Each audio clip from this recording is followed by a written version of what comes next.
Today we're going to go game by game, matchup by matchup for week 6 and identify the must starts, identify the sneaky starts, identify the guys to bench, identify some sleepers. Pretty much we're going to talk about everybody in every game, just about. There's going to be some guys that are missed, but this is going to help you set your lineups because you're going to get a gist on a little bit of everybody.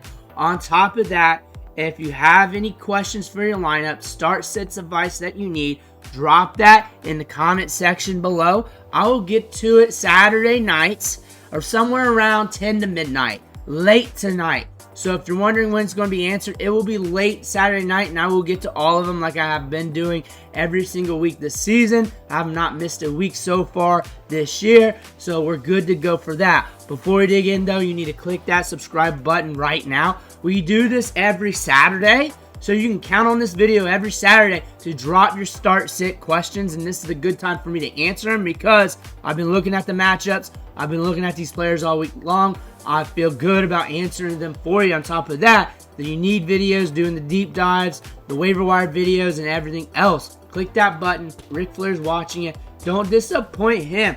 But we're starting off with the Bears and the Jaguars, and you can run on the Jaguars. So expect DeAndre Swift to get some work, maybe some Roschon Johnson. DJ Moore's just been hot. He's been getting a lot of targets. They're going to target him a lot. You can count on the targets and workload.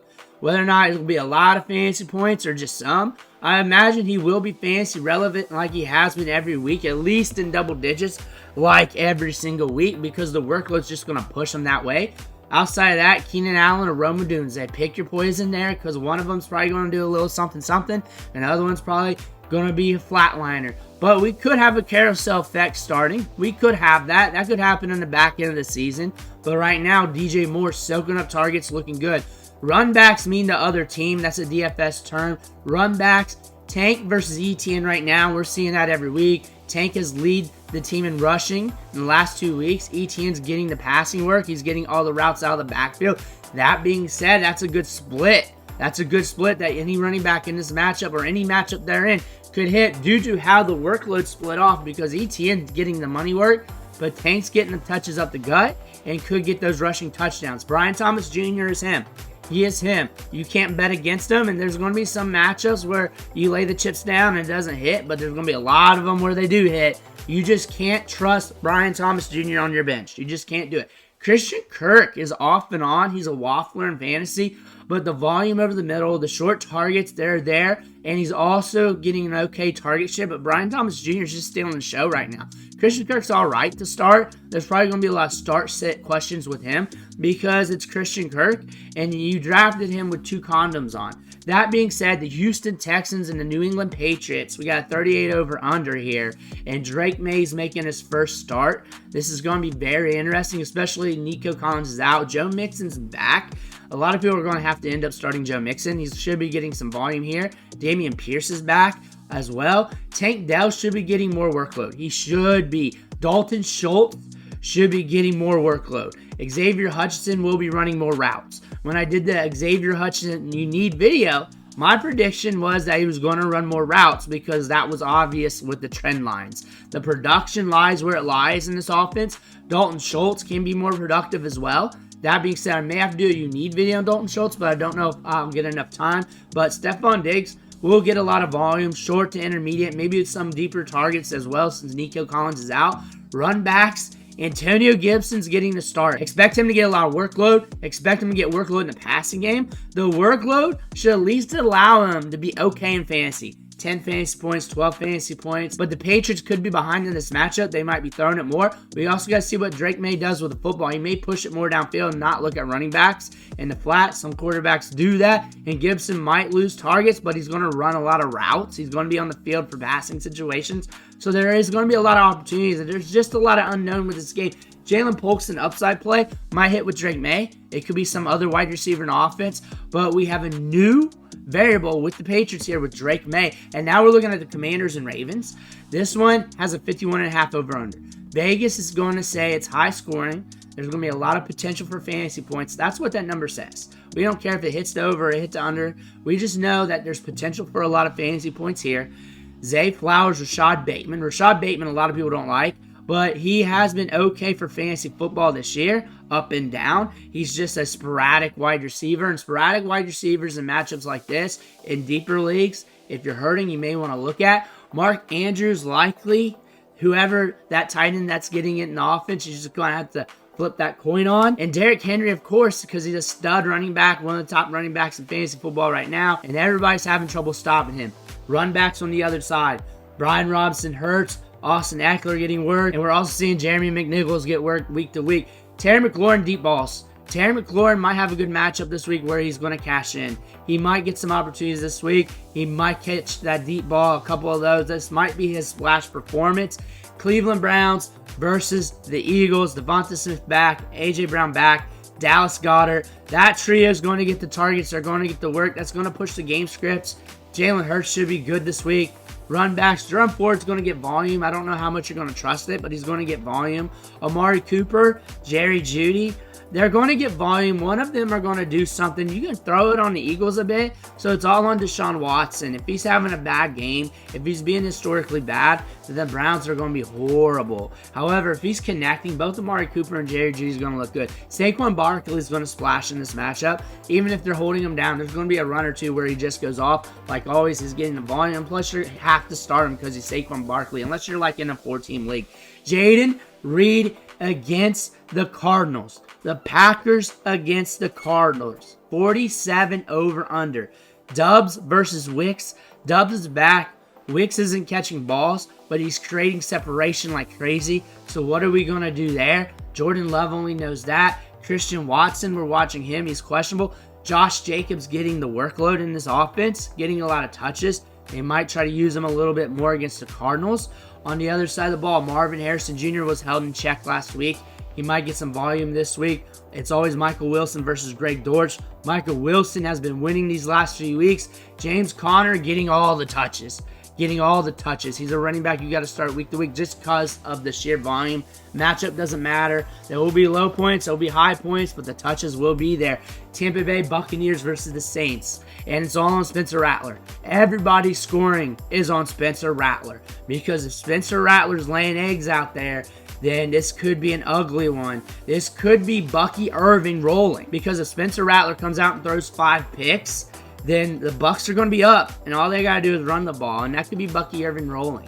If Spencer Rattler goes to the moon, then they're going to be throwing it a lot. It could be a high-scoring game. It could be better than expected. Mike Evans, of course. Chris Godwin, of course, because they're hosses. Bucky Irving is an RB2 when you're looking at the start-sit ranking, so you're more than likely starting him. Cade Otton's a tight end you're looking at, but tight ends are going to tight end. Chris Olave versus Rashid Shaheed, you're just going to have to sit there nervous with that one. It could go off if Spencer Rattler goes off. It could be a flatliner. With Spencer Rattler, my prediction, like I did in the You Need video, you don't have to watch it. I'll just tell you right now. Spencer Rattler could go to the moon or he could go to hell. And we saw that throughout his collegiate career. We're kind of seeing that in training camp, mini camp, and OTAs. He's very good.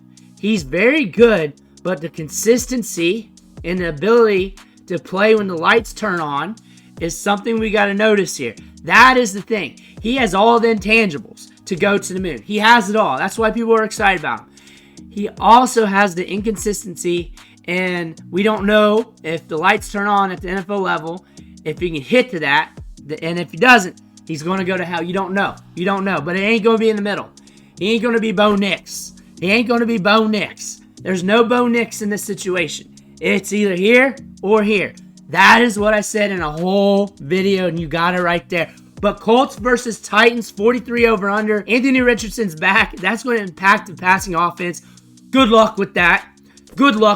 Trey Sermon's going to get touches up the gut. If you need touches, you need Trey Sermon. Run backs, Tony Pollard's getting some good run. He's explosive. Calvin Ridley's getting targets downfield. Let's see if the target share can be high. DeAndre Hopkins is getting work, but it's volatile. Pittsburgh Steelers versus the Raiders. Justin Fields should go off in his matchup.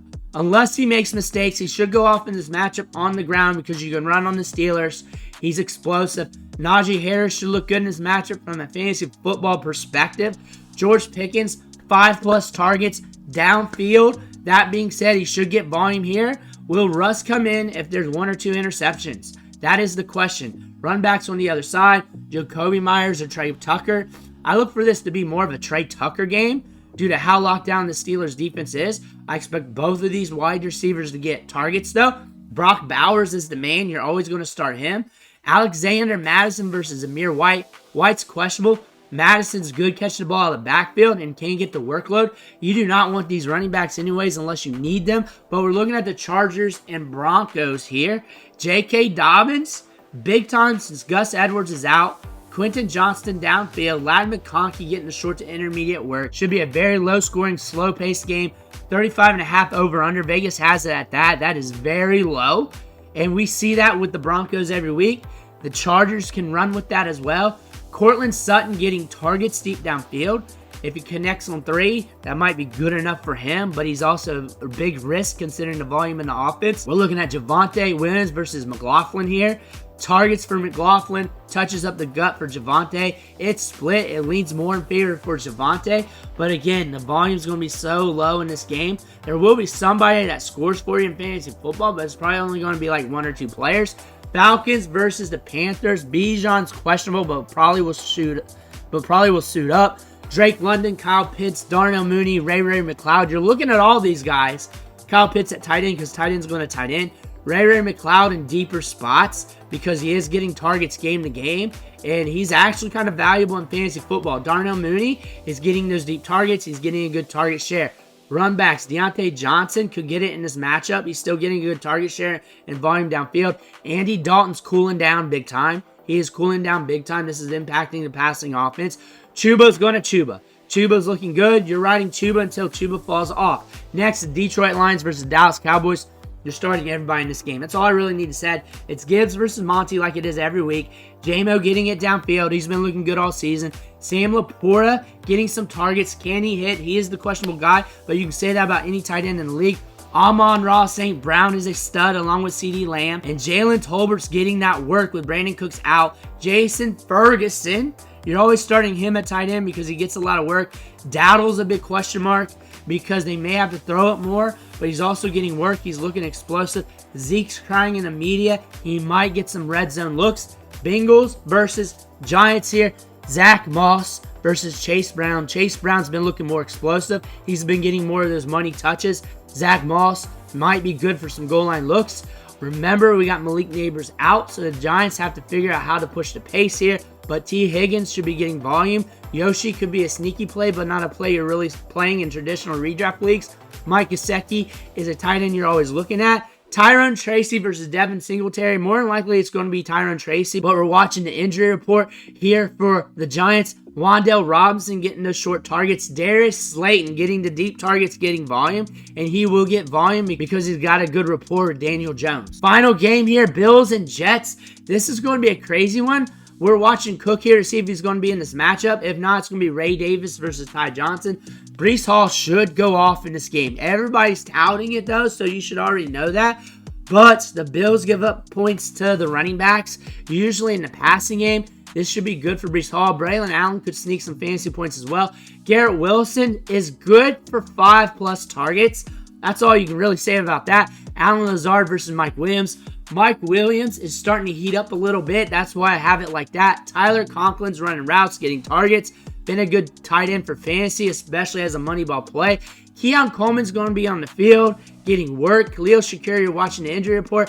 Mac Hollins is a sneaky play downfield, but he's also on the injury report. Watch for him. But Mac Hollins, deeper leagues, running routes downfield. 6 targets a game in the last 2 games. If you're in a 16-teamer and he's on the waiver wire, you may want to look at him because in a deep league, there's no wide receivers there, and he's starting to get that Gabe Davis work. Dalton Kincaid, as always, because there's volume in this offense. Those are the matchups for Week 13. Don't forget to drop your start-sit question in the comments below. Hit that subscribe button on the way out. Thank you for watching. Catch you on the next video.